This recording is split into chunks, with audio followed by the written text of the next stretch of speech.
You know, as someone who wants to taper off caffeine, I'm not doing a very good job. Having an espresso machine right next to my desk is very dangerous and probably a stupid idea. So you know what's pretty crazy? The human brain is pretty crazy. It's such a fascinating machine and we barely have scratched the surface of what it's capable of. But for that very reason, we don't really understand it fully.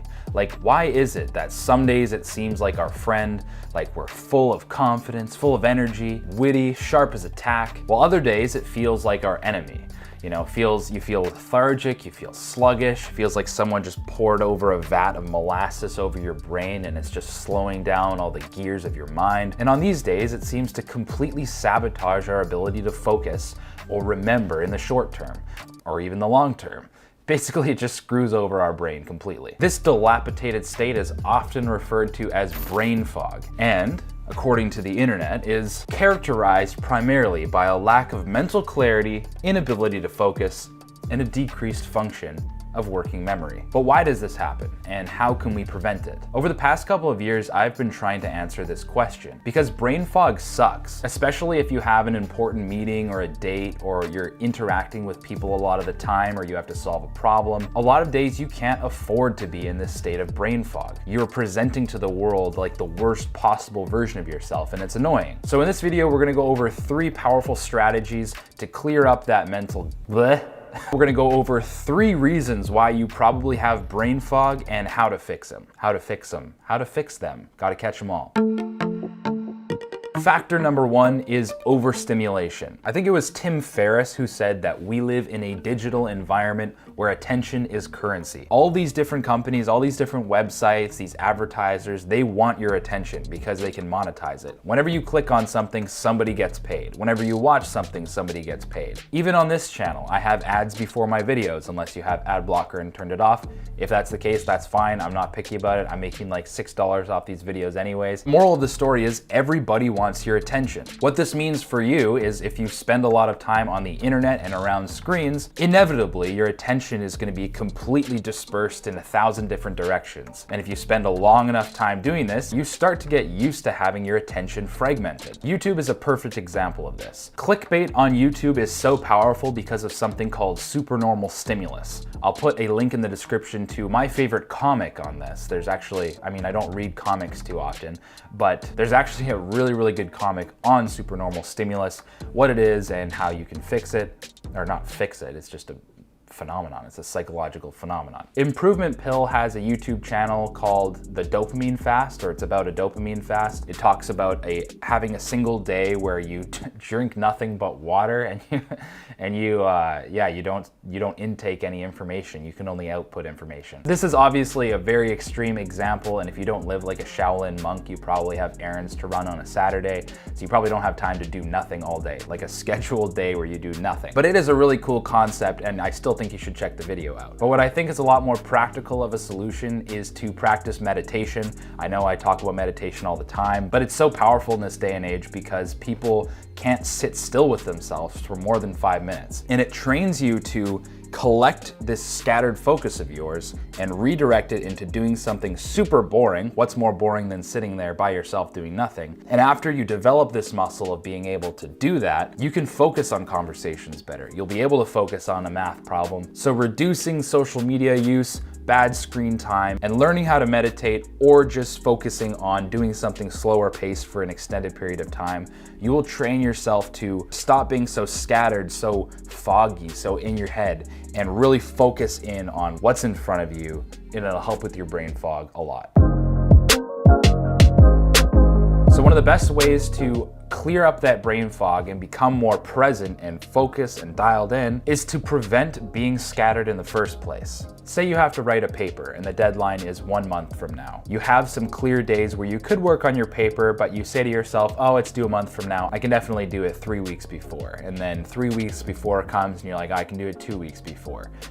Every time you do that, you're not forgetting about this deadline. You're just giving it to your subconscious to worry about. And the more things your subconscious has to worry about, the more scattered you become. Just because it isn't on the front lines of your brain and the thing that you're actively thinking about all the time, you're still thinking about it. Subconsciously, you're worrying about it. And the more things you give to your subconscious to worry about, the worse your brain fog gets. So just get it done so you don't have to worry about it anymore and you can just focus on the task at hand. So tip number 1 is don't procrastinate. And tip number 2 is to write down your goals, objectives, and tasks. Say you meet a friend on the street that you haven't seen for a while and you catch up, you have a great conversation, and they say, hey, let's meet up Tuesday afternoon and let's grab lunch. And you say, yeah, that sounds like a great idea. I'll see you then. And then you depart. You depart. I said that archaically. You depart from each other. Write that down. Schedule it in, set a reminder on your phone so that you can forget about it. Don't give it to your subconscious to have to worry about. You're just gonna be thinking, Tuesday afternoon, I've got a dinner date. Tuesday afternoon, I've got a lunch date with Kevin. And that makes your attention to everything else for that entire week reduced because you're just gonna be thinking about this lunch date with Kevin you have to remember. This is dumb. Every time that you have a task to do, every time you have something scheduled, you agree to something, write it down, set a reminder on your phone so that you can forget about it. It'll free up mental RAM and it'll bring your subconscious soup you have going on. It'll reduce the ingredients of that soup, giving you a nice clear broth that will help your brain operate better.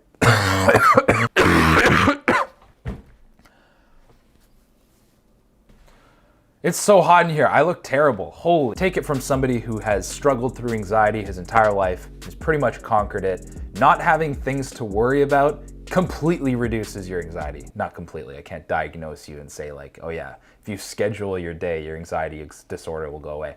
That's not what I'm saying. I'm saying that you're doing yourself a lot of favors if you become more organized, you don't procrastinate, and you have less things to worry about in general. So tip number 2 is all about being on top of things.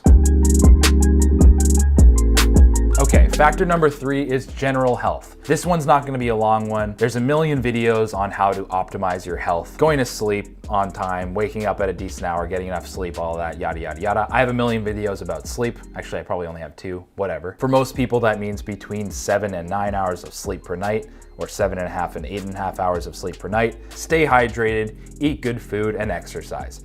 Everybody knows these things, but almost nobody does all of them correctly. So if you feel like you've tried everything to reduce brain fog and you haven't tried to optimize your health, you're doing yourself a huge disservice. And the biggest one of all of these, probably in my experience, is getting exercise. There's a video from a channel called What I've Learned about the cognitive benefits of exercise. In this video, he talks about how whenever someone talks about the benefits of exercise, they talk about reduced heart disease and maybe the ability to, not get a stroke when you're older. It's all, basically, exercise isn't sold very well. Almost nobody talks about the cognitive benefits that you receive from exercise. If exercise was sold in a pill, it would be the best-selling pill ever. If exercise was sold in a pill, it would be the closest thing to NZT48 you could possibly find. I've started weightlifting 5 days a week over the past couple of weeks, and I'm gonna continue to do so, mostly because it makes me feel amazing. And I'm not even talking about my bodily energy, I'm talking about my mental energy. I'm on the ball these days. I don't know if you can tell, but I'm just like, I'm sick these days. I attribute a lot of that to exercise. My diet hasn't changed much. I've been eating more protein and I've been staying hydrated, but there's something about exerting yourself every single day. It's almost like your body and mind learn that you're an energetic person and it gives you all this energy for free. It's amazing. So that's about it, guys. If you take all 3 of these factors into account, I guarantee you, unless there's something seriously wrong with you and you need to see a doctor, your brain fog will significantly reduce. You'll become a focused tiger, 10 times more attractive, 5 times more focused, 3 times more productive, and 1 times more yourself, and probably less friends because they'll all be jealous. Okay guys, before you go, I have relaunched my Patreon. By being my patron, not only do you get to support the channel and help me make better ideas videos, but you help me make better videos in general. All you need to be is a $1 patron to unlock my vlog.